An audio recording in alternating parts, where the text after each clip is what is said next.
آپ پھر میں کہوں گا ذرا طاری کیجئے، اسے فرض کیجئے، اسے سوچئے. اگر اس حدیث پر ہمارا دل ٹھکا ہوا ہو تو کسی سے ڈر ہوگا؟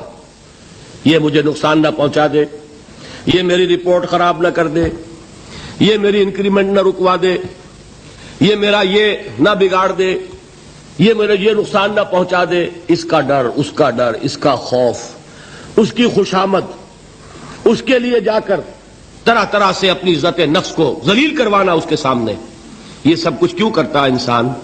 جب سمجھتا ہے کہ اس کے ہاتھ میں میرا کوئی نفع ہے، اس کے ہاتھ میں میرے لیے کوئی ضرر ہے، یہ مجھے کوئی گزند پہنچا سکتا ہے، یہ مجھے کوئی نقصان پہنچا سکتا ہے، یہ میرا کوئی کام بنا سکتا ہے، یہ میری کوئی ضرورت پوری کر سکتا ہے.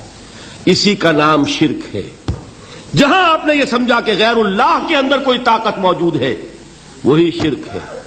بتوں سے تجھ کو امیدیں، خدا سے نو امیدی، مجھے بتا تو صحیح اور کافری کیا ہے. شرک تو یہ ہے.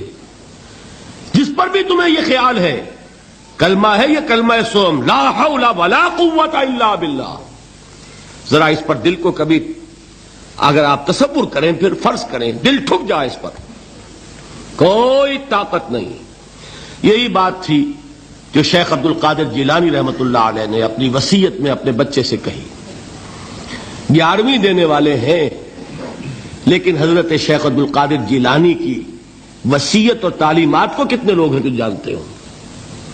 یہ جن مقامات تک پہنچے ہیں وہ کس چیز کی بدولت پہنچے ہیں؟ انہوں نے جو پیغام دیا وہ کیا تھا؟ اے میرے بچے، جس طریقے سے قرآن مجید میں حضرت لقمان کی نصیحتیں جو ہے نقل کر دی گئی ہیں، میں یہ عرض کروں گا بالفرض اگر قرآن حضرت عبد القادر جیلانی کے بعد نازل ہوا ہوتا تو شیخ عبد القادر کی یہ نصیحتیں بھی قرآن میں درج ہوتی. اتنی اونچی نصیحتیں ہیں. اے میرے بچے، اس حقیقت کو ذہن نشین کر لے، لا فاعل فی الحقیقت ولا مؤثر الا اللہ. اس کائنات میں نہ کوئی فاعل حقیقی ہے نہ مؤثر حقیقی ہے سوائے اللہ کے.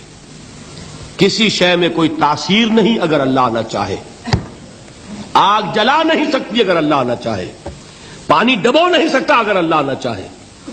زہر ہلاک نہیں کر سکتا اگر اللہ نہ چاہے. کوئی چیز فائدہ نہیں پہنچا سکتی اگر اللہ نہ چاہے. تو در در پہ کیوں سر جھکاتے ہو؟ در در پر کیوں جبیں سائی کرتے ہو؟ سب کے سامنے کیوں ہاتھ پھیلاتے ہو؟ ایک اللہ سے مانگو.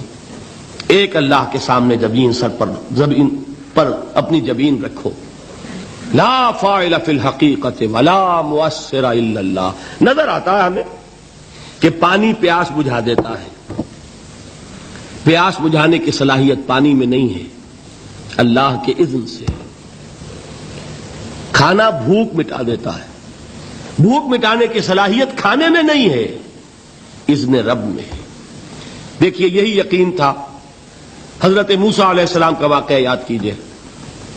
سامنے سمندر آ گیا ہے، قوم دیکھتی ہے پیچھے کہ گرد و غبار کا طوفان ہے. معلوم ہوا کہ فرعون اپنے لشکر سمیت آ گیا ہے. لشکر جب چلتا تھا تیز رفتاری کے ساتھ تو گرد و غبار کا جو طوفان اٹھتا تھا اس کا تصور کیجیے. اور لمحہ بلمحہ وہ قریب آ رہا ہے. پوری قوم نے کیا کہا؟ اے موسیٰ انا لمدرکون، اے موسیٰ ہم تو پکڑے گئے. قرآن مجید نے تو یہاں وہ باتیں نہیں لکھی ہیں، لیکن تورات میں یہ درج ہے کہ بنی اسرائیل جھگڑنے لگے، دست و گریبان ہو گئے موسیٰ کے ساتھ. موسیٰ ہمیں یہاں مروایا لا کر، اس سے تو ہم ہی بہتر تھے. وہاں کھانے کو ملتا تھا، زندگی تو تھی، بیگار ہم کر رہے تھے، موت تو نہیں تھی. اب جو کچھ ہوگا اس کا تصور کرو، جس طریقے سے ہمارے ٹکڑے اڑائے جائیں گے. تو لڑ رہے ہیں حضرت موسیٰ علیہ السلام سے. یہ تورات کی تفصیل ہے. قرآن میں صرف اتنا آیا ہے، پریشان ہو کر انہوں نے کہا انا لمدرکون، موسیٰ ہم تو پکڑے گئے. اس وقت موسیٰ کا جواب کیا ہے؟ کلا ان معی ربی سیہدین. نہیں، میرے ساتھ میرا رب ہے، وہ راستہ دے گا. بتائیے کہاں راستہ نظر آ رہا ہے؟ یہ ہے ایمان بالغیب.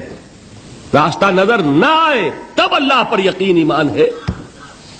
جیب میں پیسے ہوں اور تب دل کو اطمینان ہے تو ایمان کس پر ہوا؟ پیسے پر، اللہ پر نہیں. جب وسائل و ذرائع نہ ہو اور پھر یقین ہو کہ اللہ مسبب الاسباب ہے، وہ اسباب کا پابند نہیں ہے، وہ اسباب کا محتاج نہیں ہے، اسباب اس کے محتاج ہیں، اگر یہ یقین ہے تو اللہ پر ایمان ہے، یہ نہیں ہے تو تمہارا ایمان اسباب پر ہے، وسائل پر ہے، ذرائع پر ہے، مادیات پر ہے، اللہ پر نہیں۔ اس وقت کہاں راستہ تھا؟ کوئی راستہ تھا؟ سمندر ہے اور ادھر سے لشکر آ گیا ہے۔ کلا ان معی ربی سیہدین۔ اب دیکھیے ایمان کہہ دینا آسان ہے، ہوا معکم اینما کنتم، جہاں کہیں بھی تم ہوتے ہو اللہ تمہارے ساتھ ہوتا ہے، لیکن اس کا یقین قائم ہو جائے تو زمین و آسمان کا فرق واقع ہو جائے۔